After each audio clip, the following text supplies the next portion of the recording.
봅시다.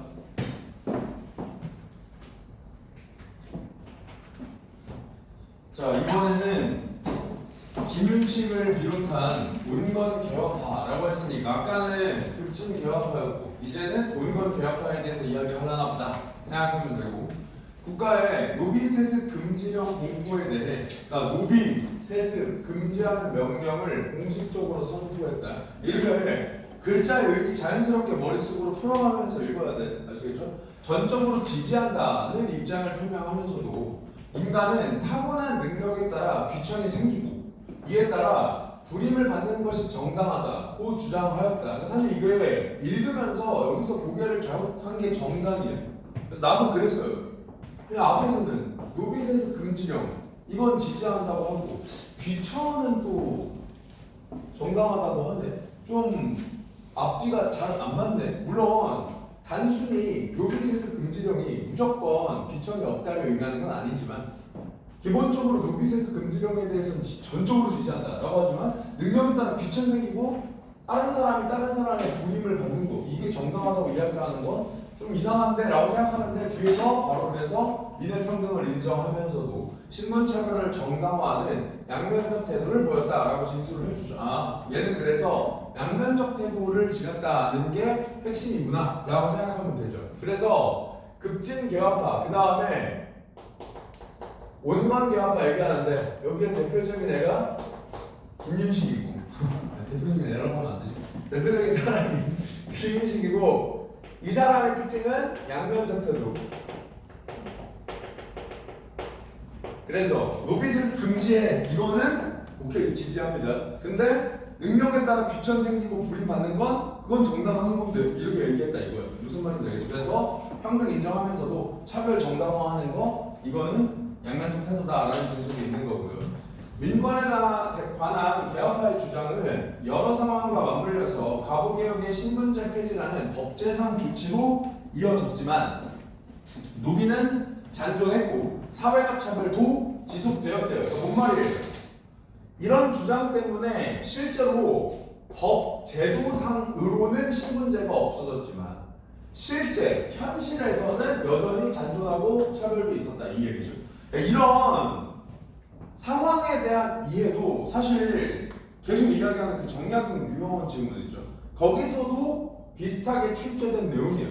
그래서 여러분들이 글을 읽어나가면서 생각해야 될 내용도 사실 반복적으로 출제가 되니까 기출문제를 분석할 때는 꼭 이런 부분을 생각하세요. 이러한 상황에서 자, 또 지식표현 이러한 뭐예요? 즉, 법, 제도상으로는 없어졌지만 실질적으로는 차별 여전히 존재하는 거, 노비도 존재하고 상황에서 독립협회는 자유와 평등은 하늘이 준 권리다라는 걸 근거로 노비 소유와 매매를 맹렬히 비판했대. 맹렬히 비판했대. 여기 강조하나, 그죠? 그러니까 우리도 머릿속에 넣어놔야겠죠, 그죠? 그래서 3문단의 내용은 뭐예요? 그렇지. 그러니까 결국 이 이후 진행을 이야기하는 거죠. 이 이후에 이제 이런 의견들 때문에 법제상으로는 신분제가 없어졌어요. 그죠? 근데 실제로 노비는 여전히 존재했고 차별도 여전히 존재했어. 그래서 이걸 비판하면서 등장한 게 누구야? 독립협회다. 얘네들은 노비 사고팔고 이런 거 강하게 비판했어. 근거는 뭐야? 그렇지. 자유, 평등 이런 것들은 하늘이 내려준 거니까. 이 정도 머릿속으로 기억해두면 되고요. 일제강점기에도 신분차별이 이어지는 가운데, 그러니까 신분차별은 계속 이어진 거죠. 차별받던 백정들의 인권 존중을 요구하는 형평운동이 전개되었대요. 형평운동, 이거 아까 우리 문제에서 봤죠. 그래서 그러니까 여기와 관련된 내용은 좀 중요하게 읽어야겠다. 일단 생각을 해야 되고 의식을 해야 되고 1923년에 경남 진주에서 형평사가 조직되어 시작된 이 운동은 뭐야? 형평운동. 경제적 부를 쌓은 백정들과 그러니까 돈 많이 버셨나봐. 그죠? 사회운동가들이 결합하여 운동한 사람, 운동을 내는 사람들이 결합해서 본격화됐고 이후 대중의 호응을 이끌며 전국화되었대. 자, 이거 읽으면서 머릿속에 뭐만 남으면 돼요? 그렇지. 그러니까 이게 1923년 경남 진주 이런 건 다 암기잖아. 그러니까 저런 걸 어거지로 머릿속에 넣으려고 노력할 필요가 없다. 그냥 진행 과정 이렇게 정리하면 되죠. 만약에 진행 과정에 대해서 선지에서 물어본다? 그러면 여기 와서 봐야겠다고 생각하면 된다고. 무슨 말인지 아시겠죠? 이 운동은 계속 형평 운동이죠. 인간의 존엄성과 평등을 이루려는 인권 운동이자 이게 이제 인권 운동이고 그다음 참여자들에게 실질적인 혜택을 제공하는 공동체 운동의 성격을 가졌대요. 이게 공동체 운동이고 그러면 기본적으로 형평 운동은 두 가지 성격을 가졌다는 거예요. 그죠? 첫 번째 인권 운동적 성격을 가졌어요. 인권 운동이 뭔데요? 그렇지. 존엄성 평등 이런 거 이야기하는 거. 두 번째 공동체 운동의 성격을 가졌대요. 공동체 운동은 뭔데요? 그렇지. 실질적인 혜택을 참여자들한테 제공하는 거. 그죠? 이 운동 계속 형평운동이죠. 도화선이 교육차별이었던 만큼 도화선이 뭐예요? 그렇지. 결과적으로 뭔가 원래 도화선의 의미는 뭐야? 폭탄을 터뜨리기 위해 그 불 붙이는 거 이야기하는 거잖아. 그죠? 그러니까 뭔가 기폭제가 된 거, 폭발하게 된 계기가 된 걸 이야기하는 거죠. 그게 교육차별이었대. 교육차별이었던 만큼 사회적 대우를 받으려면 소양을 갖춰야 돼 라는 인식에 따라서 교육활동이 펼쳐졌대. 이건 뭐 납득하기 어렵지 않죠? 교육차별 때문에 계기가 있었어. 교육차별 계기가 됐어. 그래서 교육활동 펼쳐졌다고요. 왜? 사회적으로 대우받으려면 소양을 갖춰야 되니까. 소양은 뭐예요? 그렇지. 이게 소양이라는 게 결국 지식, 학습의 결과야. 무슨 말인지 아시겠죠? 그리고 회원들은 인간의 존엄과 평등을 실현하기 위한 활동. 왜 이거를 일상에서 실천했을까요? 얘는 뭐야? 그렇지. 인권운동적 성격이랑 연결이 되는 거죠. 그죠? 이를 제도화하고자 준수했대. 다른 사회 운동과의 연대를 통해 변화를 모색했던 형평운동은 내부 분열과 갈등, 일제의 억압이 이어지면서 위축되었고 1935년에 형평사가 대동사로 계칭, 칭호가 바뀌면서 운동 본래의 성격을 잃었대. 자, 여기는 어떻게 읽으면 돼요? 그렇지. 이제 처음에 형평운동 진행 과정 이야기했고요. 그 다음에 여기서는 쇠퇴 과정을 이야기한 거죠. 하지만 불평등한 사회 개혁을 추구한 이 운동은 이후의 인권운동에 적지 않은 영향을 끼쳤다. 이거 뭐예요? 그래, 이렇게 읽으면 됩니다. 무슨 말인지 아시겠죠? 네, 이렇게 읽고 나서 형평운동과 관련된 선지 체크해 봐야겠죠? 자, 1번 형평사를 중심으로 개인의 소양에 따라 사회적 대우가 달라지는 부당함을 비판하였다. 맞았어요. 당연히 틀려요. 왜? 애초에 어딨어? 사회적 대우를 받으려면 소양을 갖춰야 한다는 인식을 누가 가지고 있는 거예요? 형평운동을 진행한 사람들이 가지고 있는 거죠. 그러면 사회적 대우를 받으려면 소양을 갖춰야 돼. 이 말인즉 소양에 따라 사회적 대우가 달라질 수 있다는 걸 인정하는 거죠. 그죠? 그러니까 얘는 될 수가 없다고요. 근데 내가 이걸 왜 굳이 강조해서 얘기하냐면 이걸 고른 비율이 꽤 높았단 말이야. 왜 이걸 몰랐겠니? 여기 있는 글자들 여기 나오기 때문이야. 그러니까 아직도 그냥 눈으로 글자 보면서 낯이 익으면 적절한갑다 이렇게 생각하는 애들이 있다는 뜻이라고요. 조심하라고. 알겠죠? 생각해야 돼 항상. 백정에 대한 차별 문제 해결과 함께 형평사 회원들에게 도움을 주는 활동을 전개하였다. 맞아요. 맞죠? 백정에 대한 차별 문제 이것 때문에 시작된 거고요. 그 다음 형평사 회원들한테 도움을 준다. 이게 뭐예요? 그렇지. 공동체 운동의 성격, 실질적 혜택을 주는 거. 그죠?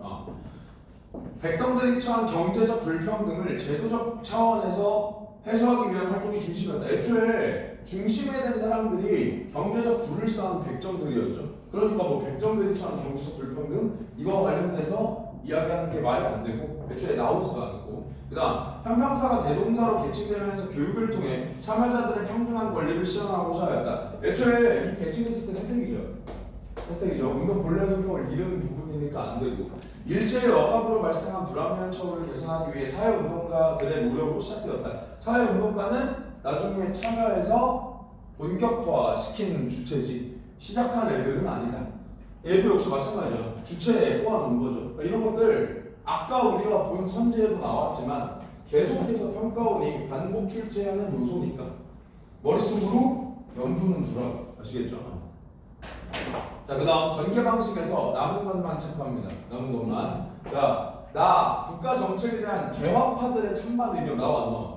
안 나오잖아. 민관에 관한 논의가 전개된 역사적 흐름 나와 안 나와? 나오죠? 그래서 정답 3번 이렇게 고르면 돼요. 이해되시죠? 자, 그 다음에 이거는 일종의 검토인데 실제로 시험장에서는 굳이 이거 체크 안 하고 넘어가도 된다. 근거 잡아서 다 골랐으니까요. 자, 나의 김윤식은 인간의 타고난 능력의 차이를 인정했다. 김윤식 누구였는지 기억나요?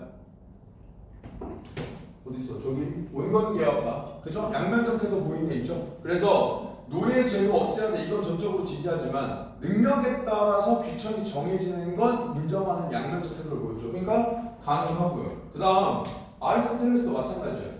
이건 답을 고른 문제니까 그냥 선지 하나하나 확인하면서 갈게. 알겠죠? 따로 찢어서 안 하고. 아리스토텔레스의 주장은요, 심사숙고 능력이 없는 노예를 시민과 구별하자고 했죠. 그러니까 능력에 따라서 역시 인정하는 거 가능하죠. 그래서 적절한 선지가 되는 거고. 그 다음 보기에 사회의 공리를 극대화하지 않는 법률의 근본 개혁을 촉구한 주장과 나의 박영유의 주장은 모두 인간의 권리 보장을 위해 법이 뒷받침되어야 한다. 일단 박영유를 체크하는 건 어렵지 않죠. 애초에 예의 핵심 중 하나가 저거였고, 그죠? 민권, 법 통해서만 보호되고 보장된다. 이 이야기를 했으니까, 그죠? 근데 이건 내 개인적인 생각이에요. 이 성지가 나는 개인적으로 조금 입에서 까글거려요. 그러니까 무슨 말이냐면 잘 안 넘어가. 그러니까 이게 어떤 의도로 출제했는지는 알겠어. 그러니까 결국 지금 여기서 사회의 공리를 극대화하지 않는 법률의 근본 개혁을 촉구했다. 이 여기잖아요. 그죠? 여기를 보면 사회의 공리를 극대화하지 않는 모든 제도와 법률의 근본 개혁을 촉구하면서 노예를 해방해야 한다는 주장을 제기했다. 이렇게 나오죠. 그러면 아마 출제 의도는 이거였겠죠. 노예를 해방해야 한다는 주장, 이게 결국 얘네들의 궁극적 목표고 그 수단 중 하나로 제도와 법률 근본 개혁을 촉구하자. 그 이유는 공리를 극대화하려고. 이 논리를 아마 냈을 거예요. 그러면 이 진술 자체가 적절하지 않다고 볼 수 없어요. 적절해. 근데 문제는 이 여의 멸하는 어미 자체가 문법적으로 봤을 때, 그러니까 사전적 의미로만 봤을 때는 단순 병치란 말이에요. 그러니까 이게 무슨 말이냐면 이렇게 읽을 수도 있다고요. 제도와 법률의 근본 개혁을 촉구해. 한편으로는 노예를 해방해. 이렇게 읽힐 수도 있다고요. 무슨 말인지 알겠죠? 좀 중의적으로. 그러면 이게 조금 애매하다고 생각이 들 수 있다고. 무슨 말인지 알겠죠? 그래서 요 부분이든 아니면 선지든 문장을 조금 더 다듬어서 냈으면 좋지 않았을까, 이런 생각이 들긴 합니다. 물론 정답엔 이견이 없어요. 5번은 너무 아니니까. 다만 요 성지가 개인적으로 조금 아쉽다. 자, 그 다음에 4번 보기에 노예들의 빼앗긴 자유를 회복시키자는 주장과 나의 독립협회의 주장은 모든 사람들에게 자유가 인정되어야 한다. 일단 독립협회의 주장, 자유 인정해야 된다고 했었죠. 왜? 그렇지. 하늘이 준 거니까. 그죠? 그 다음 보기에 노예들의 빼앗긴 자유를 회복시키자. 이거는 자유 회복시키자는 자유 인정되죠. 그죠? 유치하죠. 그래서 얘도 적절하고 정답을 고르면 아까 우리가 봤던 대로 가지고 올랐으면 됩니다. 자, 그러면 이렇게 통합적 일기 질문을 마무리 해볼까요? 자, 과학기술 질문으로 갑니다.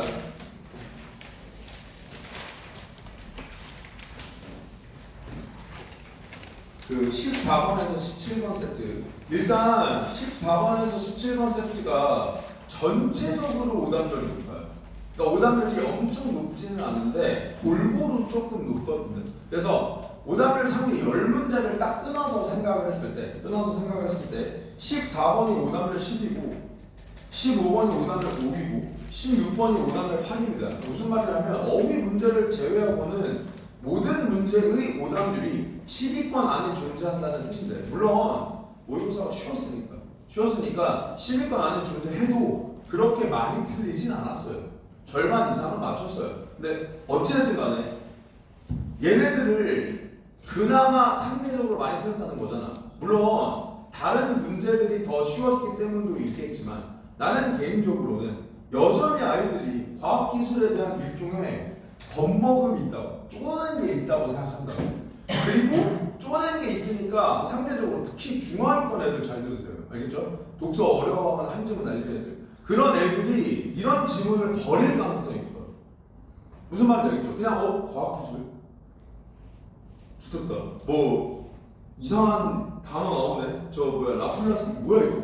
이래서 그냥 제꼈을 가능성이 크다고. 근데 풀어보면 알겠지만 그렇게 어렵지 않아. 어렵지 않아. 그래서 계속 강조하지만 읽지도 못하고 찍는 문제가 없어요. 그다음 두 번째로는 이건 개인적인 내 바람인데 우리가 어쨌든 6월 모의고사 들어가기 직전에 정규 수업에서 계속해서 과학기술 제재를 좀 다뤘었잖아요. 그러니까 적어도 2세트만큼은 조금 읽으면서 아 전이랑 다르다 이런 느낌을 받길 바랍니다. 받았길 바랍니다. 아시겠죠? 그래서 요 지문에서 이야기하려고 하는 것도 기존에 얘기한 거랑 똑같아.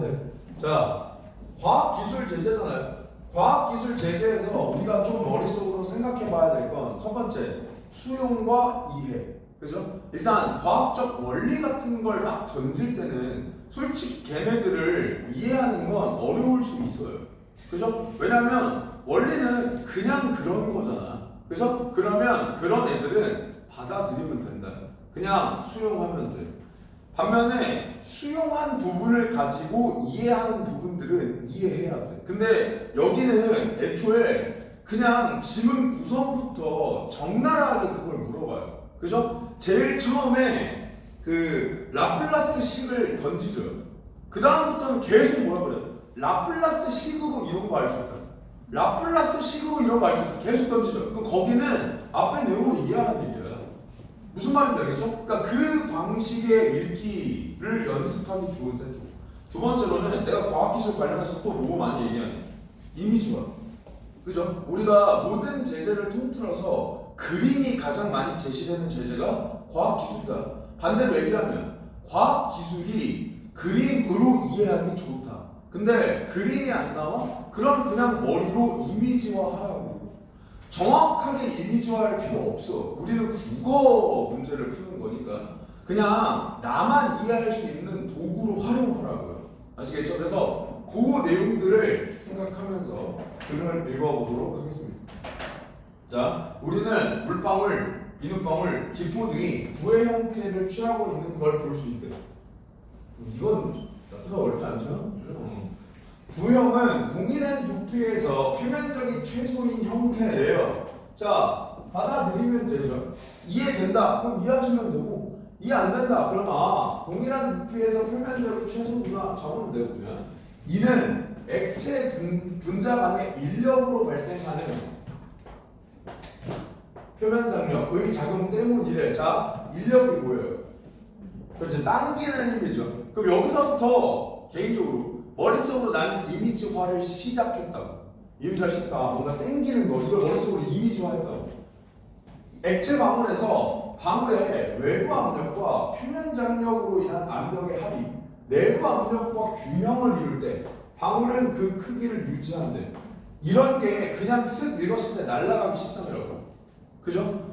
얘는 수용해야 되는 거죠.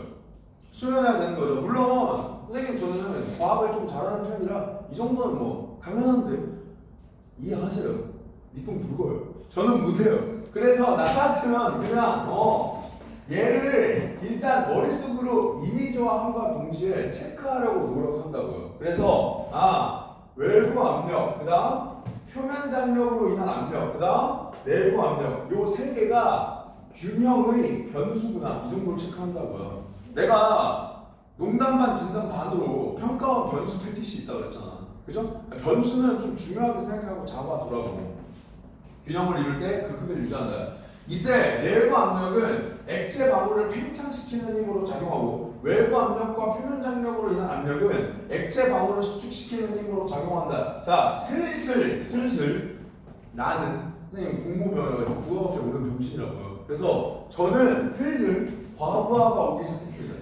그러니까 내부 압력, 외부 압력이 슬슬 헷갈리는데 이 생각이 들기 시작했다고. 그래서 이때부터 곧장 이미지를 그리기 시작했어요.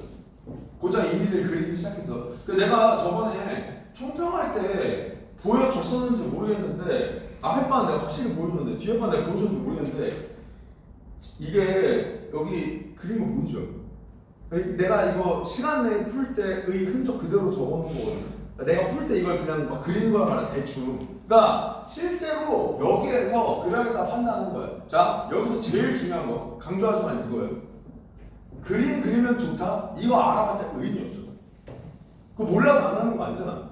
메모하면 좋다, 비례반비례 체크하면 좋다, 이미지하면 좋다, 그거 몰라서 안 하는 거 아니잖아. 중요한 건 뭐라고요? 점검을 해야 돼. 그러니까 무슨 말이냐면 내가 이게 그려야 되겠다라는 판단을 할 수 있어야만 의미가 있어요. 그 판단을 하려면 읽으면서 자기 점검해야 돼. 아시겠죠? 내가 여기 슬슬 정보를 조금 헷갈려 하는 것 같아. 이 생각이 들면 곧바로 이미지화하기 시작한다고. 그래서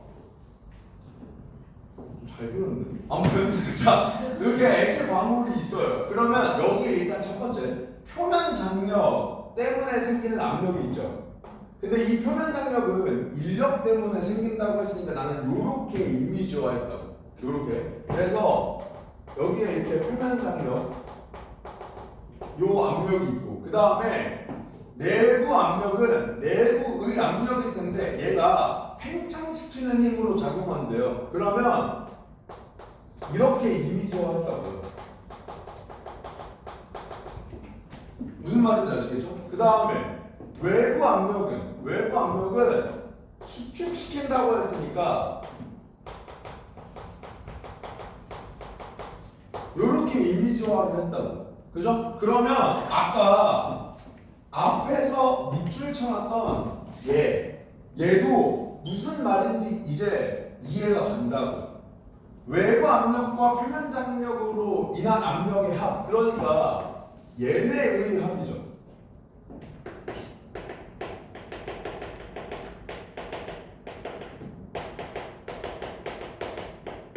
얘네잖아. 얘네랑 내부 압력, 얘네가 균형을 이루어야 크기가 유지가 되는데 생각해보니까 당연해. 이미지를 그려보니까 왜? 얘네들은 다 뭐야? 그래, 수축시키는 애. 물방울을 쪼그라들게 하는 애. 그죠? 얘는요? 팽창시키는 애죠? 그러니까 수축과 팽창이 균형을 이루어야 크기가 그대로 오면 돼. 무슨 말인지 알겠죠? 여기서 그 생각을 했다는 거야. 이걸 이미지화함으로써. 무슨 말인지 알겠죠? 이들 간의 관계는 라플라스식으로 표현할 수 있대. 이 식에 따르면 액체 방울의 내부 압력과 외부 압력의 차이는 구역을 액체 방울에서 표면 장력에 정비례하고 액체 방울의 반지름에 반비례한대요. 그러면 역시 마찬가지예요. 얘랑 관련해서 지금 뭘 이야기하는 거냐? 라플라스식이라는 걸 이야기해요. 근데 얘가 뭐냐? 비례 반비례 관계는 워낙 자주 나오는 거니까 그냥 바로 체크를 해 두라고요. 내부 압력, 그다음 외부 압력. 얘네의 차이가 표면 장력 여기엔 비례하고 반지름 여기엔 반비례하는구나. 이거를 나는 개인적으로 밑줄을 쳐놓지 않고 그냥 따로 빼서 썼다고요. 얘도 마찬가지죠. 아, 빼서 쓰는 게 편하구나. 이게 중요한 게 아니라 저걸 읽으면서 이해 납득이 돼. 그럼 안 써도 돼. 안 써도 돼. 안 되면 밑줄을 쳐도 돼. 근데 나는 빼서 쓰는 게 낫다고 판단했을 뿐이야. 따라서 여기서 제일 중요한 건 그 판단을 시험장에서 할 수 있어야 된다. 내가 적을 것인지 밑줄을 칠 것인지 아니면 이해됐으니까 그냥 넘어갈 것인지. 그래서 그 연습을 공부할 때 계속 하라고 하는 거잖아. 무슨 말인지 아시겠죠? 라플라스식은 사람이 호흡할 때 폐포에 작용하는 압력과 표면 장력 사이의 관계를 설명할 때도 유용하대. 자, 그러니까 이게 이미 첫 문장부터 이걸 설명할 때 유용하다라는 것은 얘를 이거 바탕으로 이해해라 이거죠. 그죠? 그러니까 수용 이해 그거 그냥 전형적인 구성을 가지고 있는 거예요. 폐포에는 그 내부의 압력과 인체 외부 공기의 압력의 차이로 인해 공기가 드나든대. 자, 이건 정보죠. 정보나 아니, 선생님 이것도 모르세요? 네, 전 몰라요. 그래서 압력 차이 때문에 공기가 드나드는구나 체크하고요. 그 다음 공기가 압력이 높은 곳에서 낮은 곳으로 이동하기 때문이다. 이 정도는 알아요. 이 정도는 아는데 혹시 나 같은 사람이 있을까봐 너무 친절하게 주잖아. 그죠? 이 압력의 차이로 공기가 드나든다. 이 원리가 뭐야? 결국 높은 데서 낮은 데로 간다 이 얘기잖아. 그죠? 폐포를 둘러싸고 있는 액체층의 표면 장력은 폐포를 수축하게 하는 압력으로 작용한대요. 따뜻한데. 그죠? 왜? 표면 장력 뭐야? 뭐 때문에 일어났어? 그렇지, 땡기는 거. 인력 때문에 일어났죠? 그러니까 땡기는 힘 때문에 쪼그라든다고, 수축한다고. 무슨 말인지 알겠죠? 그런데 지질과 단백질로 구성된 대면 활성제가 분비돼요. 액체층의 표면 장력을 낮춘대. 야, 표면 장력 낮추면 어떻게 되겠어요? 팽창하겠죠. 무슨 말인지 알겠죠? 이에 따라 폐포의 확장이 쉬워진다. 무슨 말인지 알겠죠? 여기는 뭐야? 정리할 게 없어요. 정리할 건 뭐밖에 없어? 이거밖에 없어. 이거. 그죠? 만약에 몰랐다면 공기가 압력이 높은 곳에서 낮은 곳으로 이동한다. 이거 제외하고 나머지는 다 그냥 우리 본 거 다 납득이잖아. 이해하는 거잖아. 이거 가지고 무슨 말인지 알겠죠? 라플라스식은 두 기포가 합쳐지는 경우를 이해하는 데에도 도움이 된대요. 크기가 서로 다르고 구성 물질은 같은 두 기포가 접하여 하나로 합쳐질 때 한쪽 기포에서 다른 쪽 기포로 공기가 이동해요. 어떻게 이동하겠니? 그렇지. 압력이 높은 곳에서 압력이 낮은 곳으로 이동하겠죠. 이 결과로 두 기포가 합쳐져 기존의 기포보다 더 큰 기포 하나가 만들어진대. 자, 역시 마찬가지다. 머릿속으로 이미지 떠올려요. 큰 기포 있고 작은 기포 있어요. 이게 합쳐서 뭐 엄청 큰 기포가 뭐 만들어지나 보지. 그죠? 근데 이동한다라고 했으니까 이 이동 방향을 생각해야 될 텐데.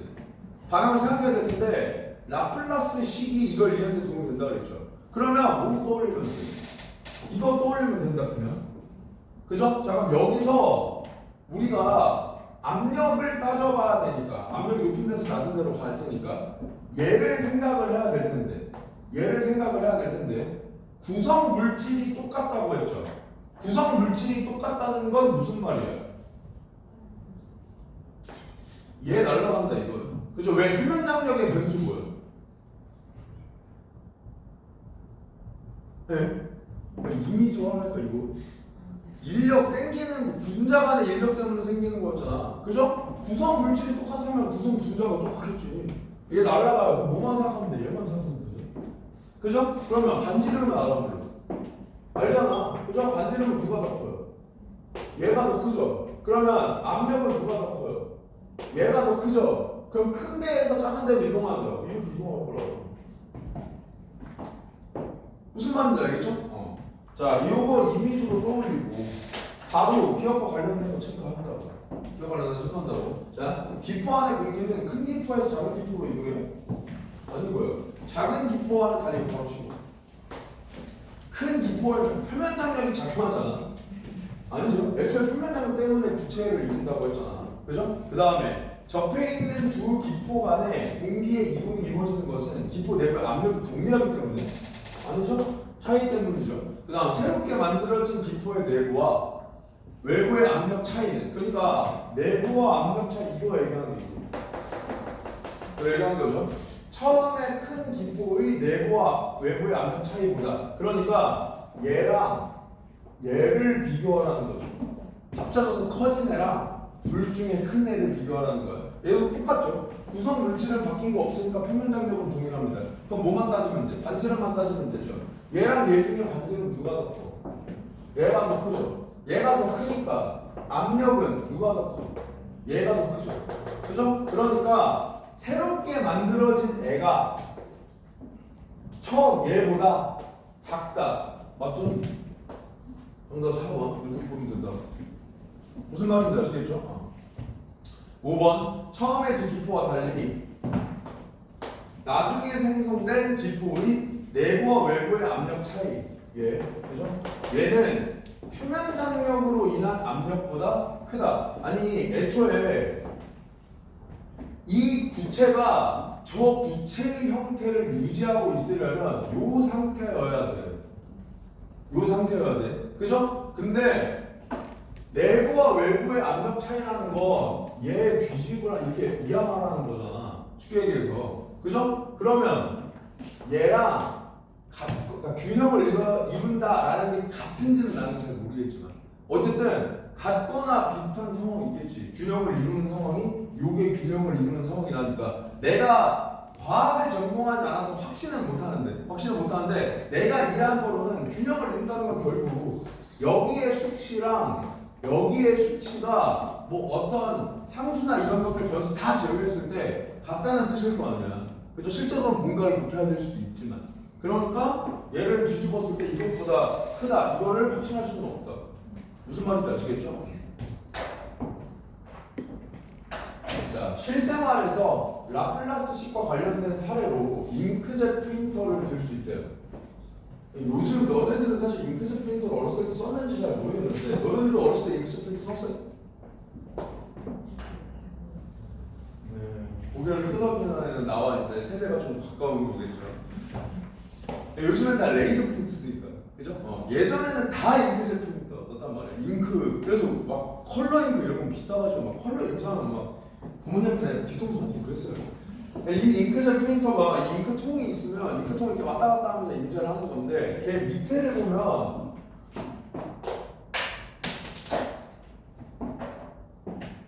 이게 만약에 그 잉크를 넣는 거면 여기 밑에 보면 약간 이렇게 뭐라고 해야 되지? 약간 펜처럼 볼펜촉처럼 이렇게 생긴 게 있어요.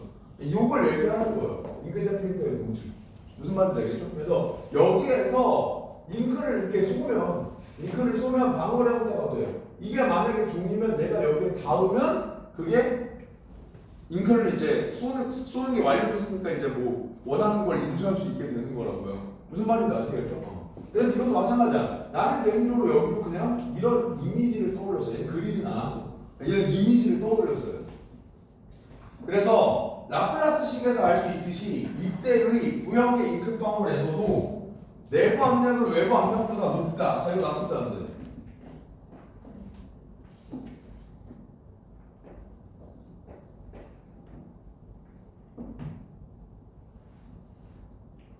나쁘다는데. 일단 지금 여기서 이걸 생각하고 있는 것 자체가 문제예요. 첫 번째, 시험장에서 생각 안 했다. 두 번째, 다시 풀 때도 생각 안 했다. 그죠?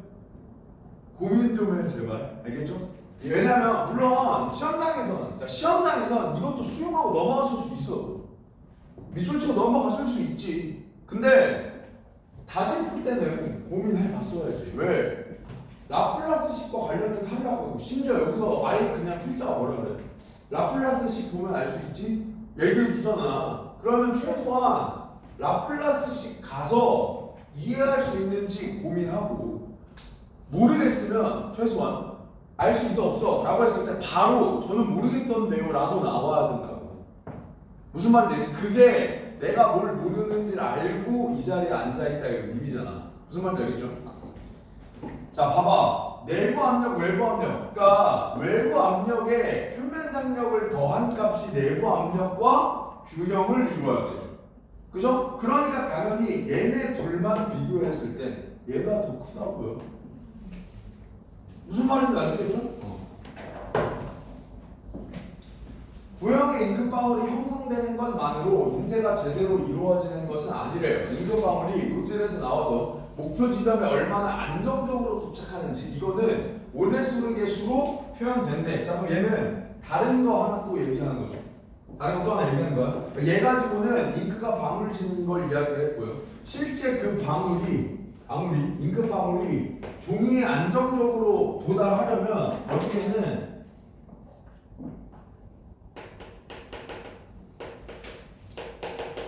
온의 소르개수 이런 것들을 이런 애를 우리가 알아야 되는데 그래서 얘는 잉크의 점도, 표면 장력, 밀도, 그다음 잉크젯 프린터의 노즐 지름에 의해 결정된다. 변수잖아.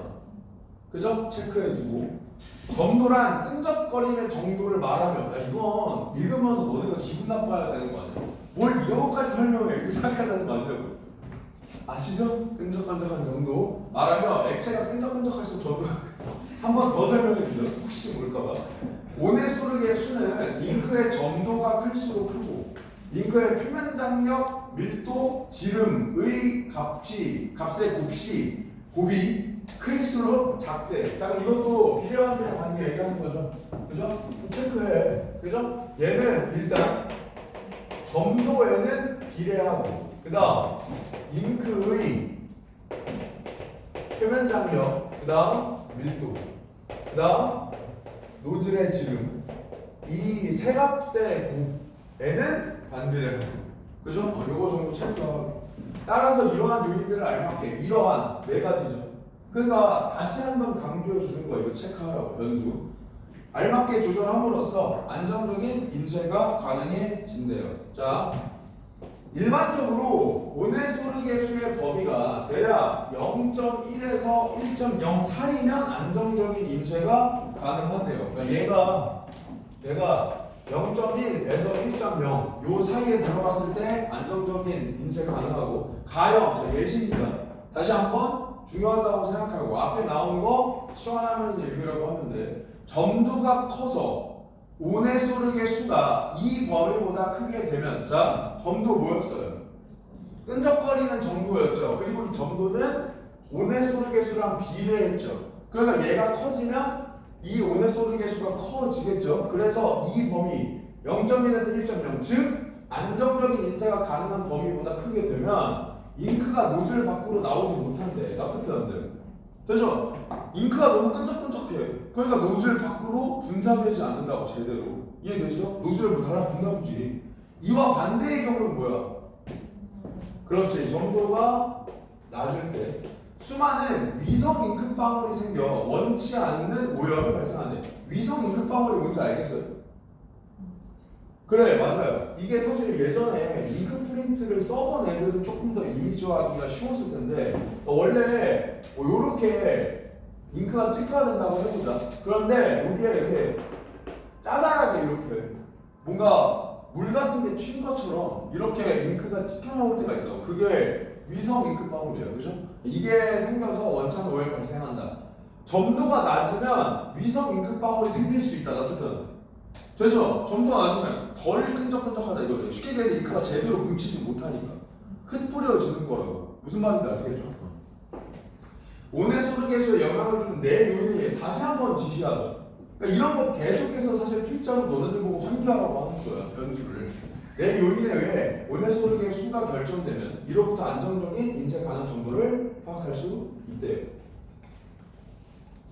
자 그러면 일치불일치부터 물론 일치불일치 나올 때마다 이야기하지만 사실 나는 개인적으로 이걸 것도 그냥 선제 먼저 이렇게 나올 때마다 하긴 해요. 근데 그렇게까지 하게 되면 너네들이랑 글을 볼 때도 너무 난잡해지기 때문에 얘는 그냥 이렇게 확인하는 거야. 다시 바꿔 얘기하면 무슨 뜻이에요? 이렇게 확인해도 답답 고를 수 있어요. 알겠죠? 액체 방울이 구형을 이루는 것은 표면 장력 작용 때문에 나와서요. 그렇잖아. 그죠? 그 다음 동일한 부피 액체는 구형을 이루고 있을 때 다른 형태를 이루고 있을 때보다 표면장이 작다. 나와서요. 맞죠? 왜? 구형이 최소였으니까. 그죠? 호흡이 일어나려면 폐포 내부 압력과 인체 외부 압력의 차이가 발생해야 된다. 맞아요. 맞죠? 압력 차이로 공기가 이동한다고 했으니까. 지질은 폐포를 수축하게 하는 압력을 약화하는 물질의 구성 성분 중 하나이다. 자, 예정도를 체크해야 돼, 눈으로.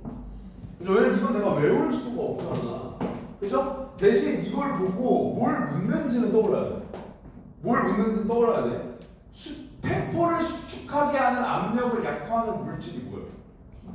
그렇지. 그러니까 결과적으로 저게 표면 장력 약화하는 뭐 계면활성제 그런 거 나왔던 부분 그건 떠올라야 돼. 그래야 눈으로 바로 간다. 무슨 말인지 알겠죠? 그래서 가서 확인해 보면 지질로 이루어져 있죠. 그죠? 그러니까 가능하고. 근데 만약에 이게 이렇다는 거예요. 시험장이에요. 이게 만약 시험장이야. 근데 얘를 봤는데 이게 어디서 나왔는지도 잘 모르겠어. 그럼 어떻게 하라고? 넘어가. 아니 그냥 넘어가. 잉크젯 프린터에서 노즐은 작은 잉크방울로 합쳐 큰 잉크방. 말이 안 되잖아요. 아예 안 나온 경우잖아. 그죠? 그러니까 이거 그냥 넘어가서 답을 고르는 데 지장이 없었을 거라고. 다만 다시 풀 때는 4번도 체크를 하길 바라고, 베스트는 시험장에서도 4번을 바로 눈으로 가서 확인해서 체크할 수 있게 만드는 거. 자, 그 다음 기억과 관련된 거 확인했으니까 보기 문제 확인하면 되겠죠? 자, 잉크젯 프린터와 잉크를 도입한 직후 시험 삼아 문서 한 장을 인쇄했을 때 빨간색 잉크와 파란색 잉크 모두 안정적으로 출력되었대요. 자, 보기 문제는 결국 접점 찾는 거고, 접점을 찾으라는 건 지문에 나온 정보로 치환하라고 했죠. 그죠? 어떻게 치환을 해요? 그렇지. 뭐 5네 어쩌고 저쩌고 얘가 0.1에서 1.0 사이였구나 이렇게 읽으면 되죠. 두 달이 지난 후에 다시 문서를 인쇄하니 빨간색 잉크가 노즐에서 나오지 않았대. 확인해 보니까 빨간색 잉크가 구입했을 때보다 더 끈적끈적해졌대. 이런 말이에요. 그렇지. 정도가 높아졌다. 끈적거림의 정도를 조절하여 다시 인쇄하였다. 이 시점에 파란색 잉크는 구입했을 때와 차이가 없었다. 이렇게 말해요. 그렇지. 여전히 안정적으로 출력된다. 그죠? 두 달 이때도. 이후 3달이 더 지난 후에도 문서 한번 인쇄해봤대요. 단 두 잉크를 내보내는 노즐은 모양과 크기가 동일하다. 뭔 말이야? 그래, 다른 변수 생각하지 마. 지문에 있는 것만 생각해. 이거야. 구입 당시에 빨간색 잉크의 온해소득의 수와 달리 바로 치고, 구입 당시 파란색 잉크의 온해소득의 수는 대략 0.1에서 1.0 사이에 있었다. 맞아요. 이 진술 맞아요. 맞죠? 그죠? 안정적 출력. 예. 자, 그러면 빨간색 잉크도 안정적 출력이었죠. 그러면 얘도 0.1에서 1.0 사이죠. 그러니까 달리가 틀리다. 알겠죠? 그러니까 A와 달리 이렇게 나눠서 생각해. 그래야 실수의 가능성을 줄여. 나눠서 생각하지 않아도 선제 판단할 수 있다는 거 안다고. 아는데 실수의 가능성을 줄이기 위해서 그냥 뒤집는 걸 추천한다. 아시겠죠? 자, 그 다음 빨간색 잉크에 첨가제를 넣어 인쇄가 문제없이 잘 이루어졌다면, 자 이건 전제니까 받아들이고, 첨가제를 넣어 잉크에 온해소득의 수가 더 커진 것이다. 자, 첨가제 넣어서 잘 이루어졌다. 그럼 결국 무슨 말이에요 이게? 그렇지. 점도를 낮췄다, 떨어뜨렸다 이해하죠? 점도는 온해소득의 수에 비례하는 데죠. 그럼 점도를 낮췄으니까 온해소득의 수는 어떻게 돼야 돼? 작아져야 되죠? 근데 커진 것이라고 했으니까 적절하지 않고. 파란색 잉크의 점도와 표면 장력을 유지한 채. 자, 그럼 뭔 말이에요? 점도, 표면 장력 유지해. 이건 변수에서 제거해. 밀도를 2배로 높여요. 이 밀도. 그죠? 노즐의 지름을 반으로 줄여요. 2분의 1 노즐. 그러면 세상에나 이렇게 어려운 계산 문제를 내다니. 똑같죠? 아니, 저 계산이 어려워서가 아니고 이걸 왜 틀린 거야? 무슨 말인지 알겠지? 저 계산 정도로 쉬운 문제야. 아시겠죠? 그냥 변수만 잡았으면 정답은 3번이 되는 거죠. 딴 건 다 똑같다고 했으니까. 그죠? 자, 나머지도 검토만. 구입 당시와 달리 2달이 지난 후 파란 잉크의 온해소득의 수는 인쇄의 적정 범위를 벗어나고, 얘는 구입했을 때랑 차이가 없었다 그랬죠? 그러니까 벗어나다 아니죠. 5달이 지났을 때 파란색 잉크가 구입할 당시의 밀도와 표면 장력은 변하지 않았으나 더 끈적거리는 성질로 변화했다는 뭔 말이에요? 그렇지. 점도를 높여요. 그죠? 그러면 파란색 위성 잉크 방울이 생성된다. 위성 잉크 방울 언제 생성돼요? 그렇지. 점도가 낮을 때 생성되는 거죠. 그러니까 그러지 않아요. 이해해 보시죠. 네. 이렇게 정답을 고르면 된다. 그래서 어렵지 않잖아. 그러니까 이게 뭐 어렵게 내려면 낼 수 있었겠죠.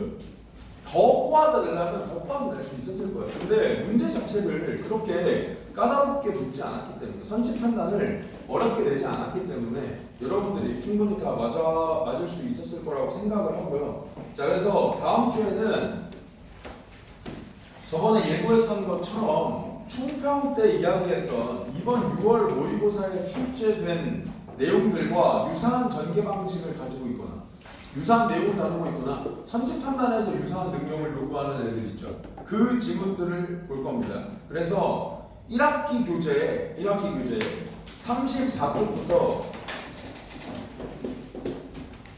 36쪽 34쪽부터 36쪽 얘가 그 데이터 이동권 그거예요.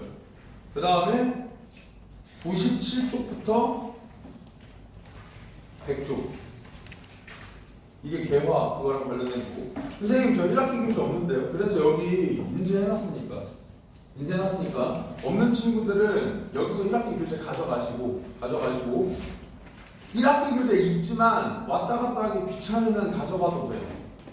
근데 너네 인원수보다 조금 뽑았겠죠.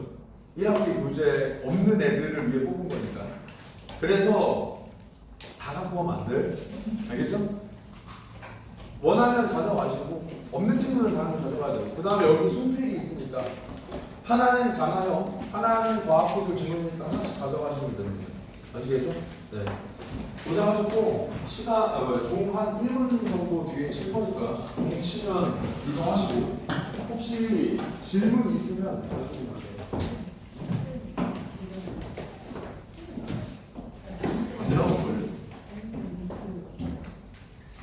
아니 나 매주 저장해서 보내드리는데 왜 없다고 그래?